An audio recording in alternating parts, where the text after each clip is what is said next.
3 years, 8 months later, man, that is, if you look at it, 44 months later, Pakistan have managed to win a home test. And it has come courtesy a 159 run win in Multan, where only two bowlers bowled in the entire innings, Noman Ali and Sajid Khan. Sajid Khan took 2 wickets, Norman Ali took 8 wickets, and because of that, Pakistan have finally broken their jinx at home. And what a remarkable turnaround! Despite playing on the same wicket, now for 9 straight days, you have finally managed to get a big win against England. And that has meant that Pakistan, despite being at the bottom of the World Test Championship cycle, they can still have a faint mathematical chance now. But what a turnaround! I don't think. See again, if we look at the at this at a way that they might have a chance at the WTC final, I think that wouldn't be right in that sense because that I think it's way far away from As I said, them. mathematically, Mathematically, yeah, but I think if looking at it at a broader picture, as a bigger picture, I think this could be that time when Pakistan cricket could sort of pivot and come back in world cricket in general, in Test cricket specifically. What I really liked in this Test match was that their intent in general changed from the word go. Just the mindset of changing onto playing on the same used wicket clearly showed that this time Pakistan is going to approach this game in a very different way. It wasn't going to be the same road sort of a wicket that we have been seeing till so long, so as to compensate for the runs their batters haven't been scoring. That wasn't the case. They played with intent. They were really wanting to go out there and win. And I think what actually helped Pakistan this time was that there were a lot of young players, and not exactly young in terms of making their debuts and coming in the side very fresh, and there was no baggage of that as such, that sense. No, I mean they picked the right team. I mean Pakistan always, if you look at it in the past 3 years, there were two spinners who did not get a good enough decent run. One was nominally, the other was Sajid Khan. Sajid Khan, in fact, helped you win a test match from out of nowhere in that final session versus Bangladesh when he took 8 wickets. Then he was not helped by the pitches here, and that is why he faded away. But there was one guy constant, but you always managed to give him the step brotherly treatment, and that was Noman Ali. Noman Ali, in those roads also in Pakistan, he managed to take wickets because of his discipline that was there. Because he, as a left arm pacer, was continuously bowling in the right areas, right channels, and because of that, batsmen were frustrated and they threw their wickets away. Here, when the pitch was spinning, Norman Ali was at his absolute brilliant best. And unfortunate with Pakistan that they've given him a chance at such a later date because now he's 38. Norman Ali mostly has only 1 or 2 years left in him to play cricket. But whatever it is, he's made up on that and he's given you the opportunity. But England, yet again, when you are faced with spinning conditions, they just can't seem to bat. Which is why in 2022, Pakistan shot themselves in the foot by providing those roads and ensuring England were always ahead. Now, Abrar Ahmed was ill, that is why they couldn't pick him. But more than Abrar Ahmed, I would feel that persisting with Sajid Khan and Norman Ali for the remainder of the series, I mean, you got one more match, the series is now tied 1-1. Please give these two far more opportunities because Noman Ali in particular is a workhorse.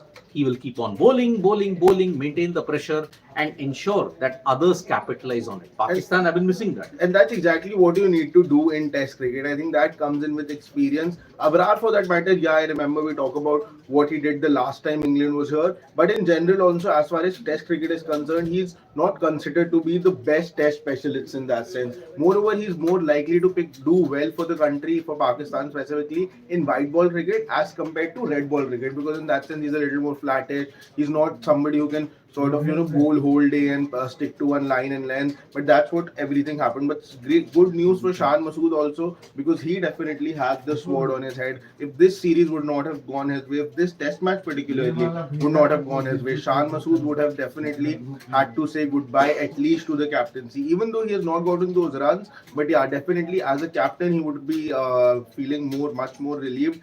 Lots of contributions as far as the Pakistan team is concerned. You saw Mohammad Rizwan contributing with the bat. that. Kamran Ghulam. Kamran Ghulam, of course, I think there's no way you can skip him, to not talk about him when you're talking about this win Pakistan has done. Just the intent he showed, I remember he was on 20 odd runs during the first inning, making your debut. That too at a such a late stage in your career. You know, at times if you're a youngster and you're making a debut, maybe the pressure is not that much on you because you know you're just starting off. You would be given a longer rope. But when you're in your late 20s, nearing 30s, at that point you know that you do not have too much time, not too many opportunities. Now you're making that your international debut, and then coming and going and stepping out and going for that six.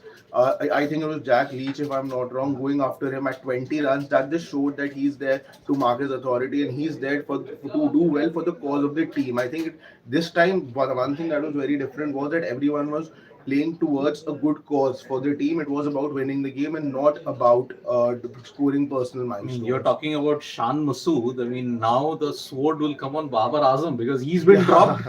And now the problem now is that Babar Azam is not in the team. The team has started winning. And the team composition also, looking at the way how the pitch was, they picked the right team. For once, Pakistan picked the right team. And because of that, the heroes for this particular victory are Kamran Ghulam. Then you can say Mohammad Rizwan, Shan Masood's astute captaincy, Noman Ali and Sajid Khan. Sajid Khan took 7 wickets in the first innings, 2 here.